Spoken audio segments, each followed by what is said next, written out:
yeah, 2003, I don't know, whenever it was. I know my AD probably feels it's a lot longer than that, but the gray hairs I give them and doing some of these things, I'm sure Miley feels the same way. But right off the bat, you know, thanks for having us. Thank all of you, of course, for coming and to, you know, cover this luncheon to springboard what we got coming on Saturday. You know, all the committees that go into it, you know, the ADs and everybody into that. You know, it's a lot of work. And what a great opportunity. I spoke about this last week when we were fortunate enough and blessed enough to be on a big stage over with O'Gorman and their big bowl game. And I'm really glad we stole the idea from you guys, Steve. Because, you know, they put on a great show, and then for us to have this, the President's Bowl, what we're doing on Saturday, and that's a lot of the things we talk to our kids about, like Kim alluded to, how, you know, he addresses, you know, kind of that stage, and how blessed these young men are to play in front of, you know, 7,000 to 10,000 people in a single high school game. I mean, there are thousands and thousands of high school teams that are not, you know, allowed that opportunity. Of course, millions of players that don't have that, you know, opportunity, even though, you know, it's a great game. And we used to say something when I was coaching out in Gregory is, you know, we make the big time where you're at. So it doesn't matter where you're at and where you're playing. You know, it's the game of football, and make that the biggest show at the point. But, you know, of course, here it's a bigger stage. And you know, I feel blessed, and I know my players feel really fortunate to be part of that. And you know, with these teams that are going to be showing their talents out on the field, as well as the players and coaches, it's going to be a great night. You know, I know all three of them talked about that, and not only their teams, but of course their opponents. But it's a class act here in Sioux Falls. I mean, we do have some good coaches. We got some great players, but probably more importantly, it's what the programs stand for. And that's about the young men and integrity and character. And you know, I just feel blessed on being part of that, you know, within this community of Sioux Falls. You know, and we know that we're fortunate there. So a little bit about the Patriots. We did get after, you know, a weaker opponent week one, Rapid City. We felt that, you know, maybe they were going to be a little better than they were, but, you know, they played hard, you know, and fought hard, but our kids were just superior. And really that's about it. I mean, we can go on and talk about every players, but this luncheon gets long enough as it is. But we did what I felt we should have done in week one, and that was get after them offensively and play at a very high level defensively, and that's exactly what happened. We were lucky enough week one to come out without any injuries, and then there's week two. You know, we played in the big game, played a O'Gorman team that I knew that they were going to be very good. I think there's a lot of coaches in there that knew they were going to be very good. And like Chad talked about, when Steve's real quiet, you really got to be worried, because he's got something. And you know, he does. He has a great team. You know, 6'5" wide receivers. You know, Steve, you've had 6'5" wide receivers before. You just never threw the ball to him. Well, then he figured it out. I don't know if he got on, you know, YouTube or looked up the passing game.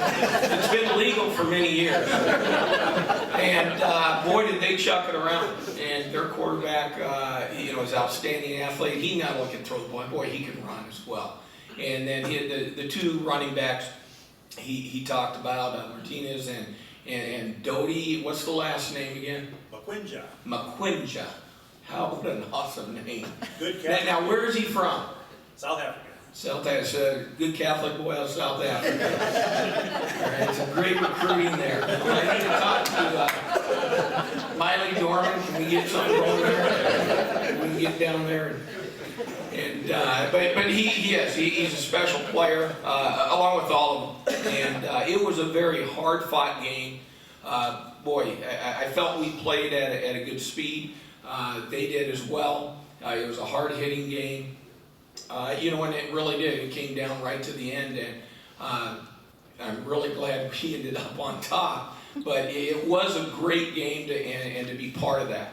And our players felt that we were really, really tested, and we had to play a great game in order to win that, and we were fortunate enough to do so. Now, we came out, a little bit on the injury bug bit us.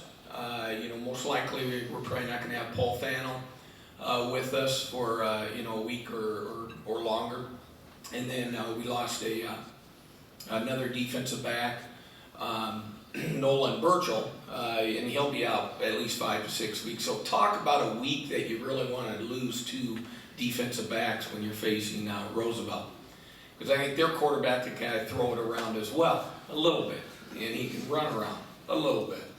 So, we got guys behind. They're going to have to step up. That's what it is about high school football. And so we're kind of working through that this week, and we feel we got some guys that can do that. But it does force us a little bit to have kids on the field maybe a little longer than what we wanted to, in playing some guys 2 ways. So the Roosevelt team, they're very well coached. Kim does a great job, always does over there, and his staff. They're an extremely fast team. I watched them last week and how they, moved around. Well, really the last 2 weeks. We watched quite a bit of them, and they got some special players. They got 3 kids that are kind of top-notch college ball players, and then there's a whole bunch of other kids that are just really fantastic football players, and we're going to have to come ready to play. And play at a high level, more so week 1, and we're going to have to improve. All the coaches talked about that, as you can't stay the same, otherwise you're going to be left behind. And so we need to improve our game. We need to, again, play faster, play more physical, than we did the first 2 weeks as well. And then we need to get a hold of the ball and never give it to them. We cannot have turnovers. And, but we have some special kids. We do have a pretty good quarterback in Isaiah.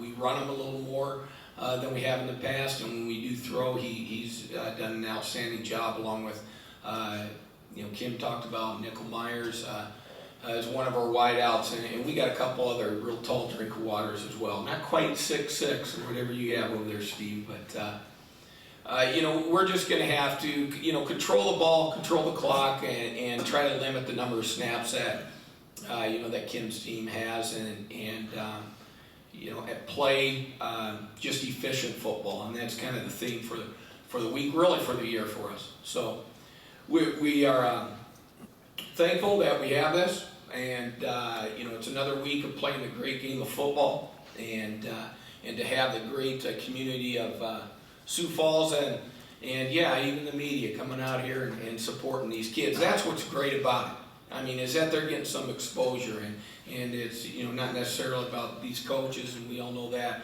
It's throwing those kids on a big stage. So, Mr. Mayor, we hope we have the last possession. That's right. Okay, and then that's probably what it's going to come down to. So again, thank you very much. Blessings.